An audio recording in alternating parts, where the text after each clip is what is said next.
ప్రియమైన క్రీస్తులో సహోదర సహోదరీమణులారా, ఈరోజు ఒక పరిశుద్ధ కాలంలోకి మనం ప్రవేశిస్తున్నాం. ఆత్మపరిశీలన కాలం, పశ్చాత్తాపకాలం, దేవునివైపు తిరిగే కాలం. యాష్ వెడ్నెస్డే కేవలం ఒక ఆచారం కాదు, అది ఆత్మీయ మేల్కొలుపు. ఈ మాటలు భయపెట్టడానికి కాదు, వినయపరచడానికి. ఈరోజు ఒక కథ చెప్పబోతున్నాను. గర్వం, విరుగుడు, పశ్చాత్తాపం, కృప గురించి ఒక కథ. డానియల్ అనే ఒక మనిషి ఉండేవాడు. అతను విజయవంతుడు, మంచి ఉద్యోగం, గౌరవం, సుఖమైన ఇల్లు. ప్రజలు అతన్ని మెచ్చుకునేవారు. కాని నెమ్మదిగా ఒక మార్పు వచ్చింది. అతను ప్రార్థన ఆపేశాడు. వాక్యము చదవడం తగ్గింది. చర్చికు వెళ్లడం తగ్గింది. విజయం అతని దేవుడయ్యింది. నా బలం వల్లే ఇది సాధించాను అనుకున్నాడు. నా జ్ఞానం వల్లే నేను నిలబడ్డాను అనుకున్నాడు. తాను ధూళినని మరిచిపోయాడు. ఒకరోజు అన్నీ మారిపోయాయి.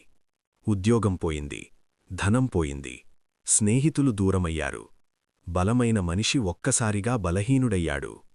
విరిగిపోయిన హృదయంతో డానియల్ యాష్ వెడ్నెస్డే రోజు సంఘానికి వెళ్లాడు. అతను వెళ్లాలని ప్లాన్ చేయలేదు, కానీ లోపల ఏదో లాగింది. పాస్టర్ యోయేలు 2:13 చదివాడు. మీ హృదయమును చింపుకొనుడి, దేవునివైపు తిరుగుడి. డానియల్ కన్నీళ్లు పెట్టుకున్నాడు. బూడిద పెట్టినప్పుడు పాస్టర్ అన్నాడు, నీవు ధూళివి. ఆ మాటలు అతని హృదయాన్ని చీల్చాయి.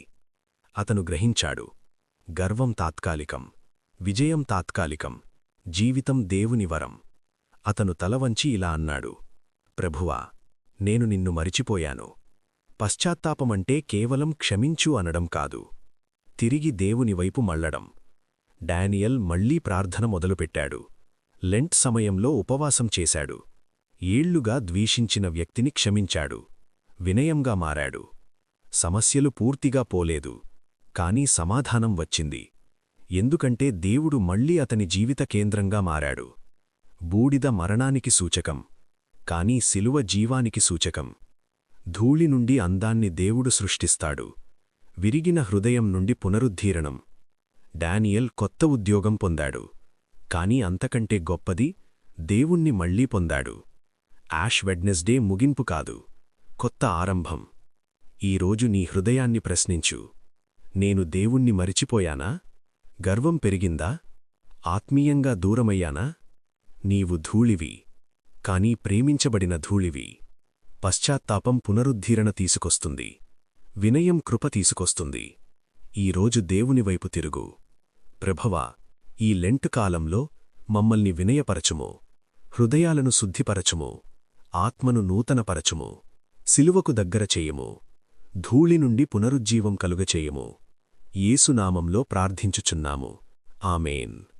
For more videos, please like, share and subscribe to వీడియల్ లైఫ్ స్టూడియో ఛానల్. ధన్యవాదములు.